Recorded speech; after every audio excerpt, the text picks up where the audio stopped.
Imagine sitting safely in your modern living room, reading a book. Suddenly, the hair on your arms stands straight up. A cold shiver quickly runs down your spine. We call it goosebumps and quickly blame it on a chilly draft. But this is a comforting, incredibly naive illusion.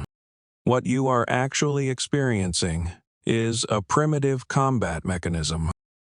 A desperate combat mechanism designed to save your life. 2 million years ago, your heavily furred ancestors saw a lethal predator, a predator stalking them in the tall grass.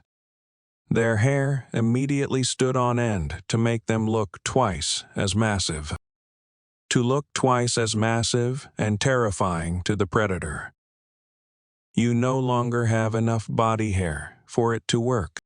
But your DNA hasn't forgotten the terror of the wild. Your bare skin is actively reacting to a monster dead for millennia.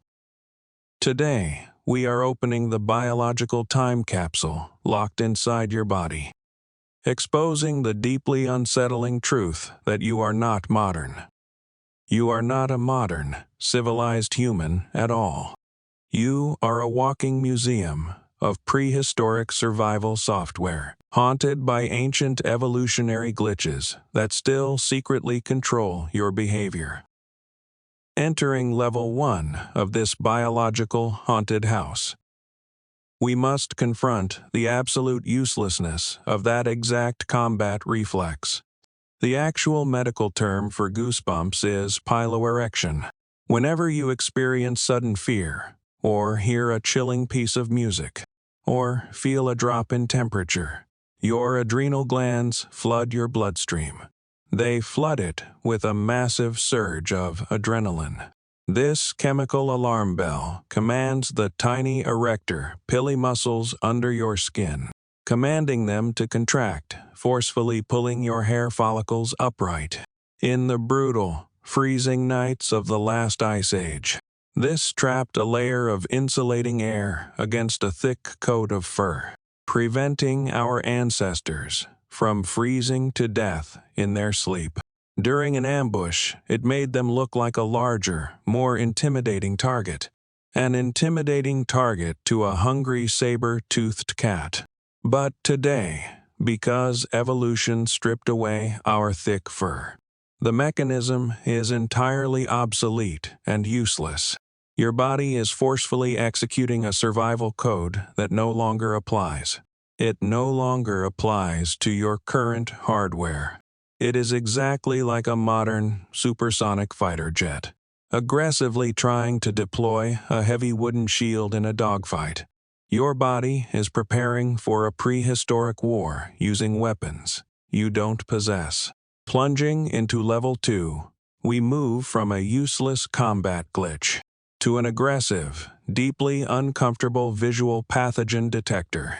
Millions of people suffer from trypophobia today, described as an intense, sickening fear of irregular patterns or clustered holes, like lotus seed pods, honeycombs, or even bubbles in a coffee cup.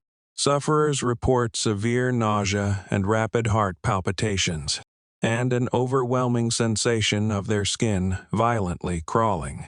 But evolutionary psychologists have discovered this is not actually a phobia. It is a highly calibrated, prehistoric quarantine protocol. The specific visual frequency of these clustered holes perfectly matches deadly threats. It matches 2 of the deadliest threats in early human history. First, the pattern heavily mimics the warning colors of highly venomous predators. Predators like the blue-ringed octopus or the king cobra.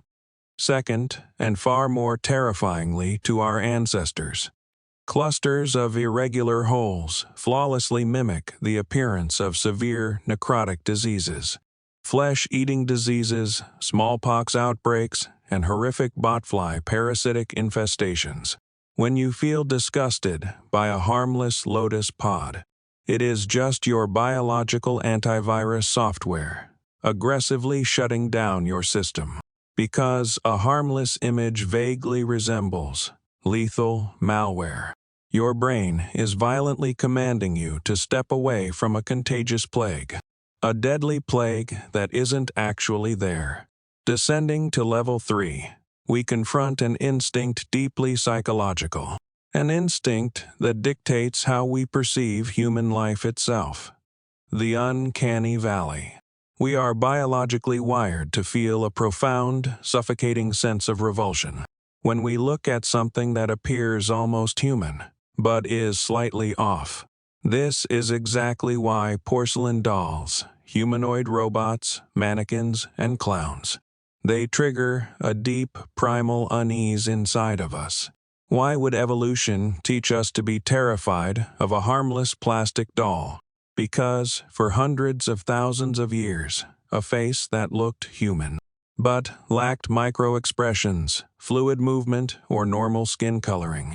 It meant only one thing to our ancestors: death. The uncanny valley is an ancient, hardwired corpse detector.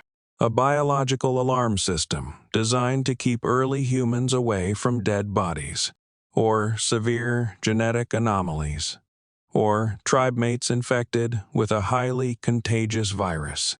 We are biologically programmed to feel immediate disgust, so we do not touch a highly plague-ridden corpse. Looking at an incredibly realistic android and feeling a chill down your spine. It is exactly like a Geiger counter, screaming in your ear. Screaming in the presence of invisible, lethal radiation. The final bedrock of this evolutionary purgatory is level 4. It reveals the most terrifying glitch of all. A moment when your brain's survival software violently malfunctions and accidentally simulates a terrifying urge for self-destruction. It is a phenomenon known as the high place phenomenon, or in French, l'appel du vide, the call of the void. You are standing safely behind the guardrail of a towering cliff, or a high balcony, or a crowded subway platform, and suddenly a sharp, intrusive thought pierces your mind. What if I just jump off? It is a deeply disturbing, visceral impulse that makes you step back in horror. But scientists have discovered this is definitely not a suicidal urge. It is the ultimate biological survival paradox.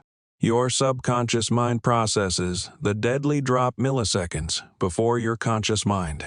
It instantly fires a massive, desperate warning signal to your body. Danger, step back immediately. But because the warning happens so incredibly fast in your brain, your conscious, logical brain misinterprets the sudden spike of adrenaline. It rationalizes the physical reaction by falsely assuming something. Assuming you must have actually wanted to jump off the ledge.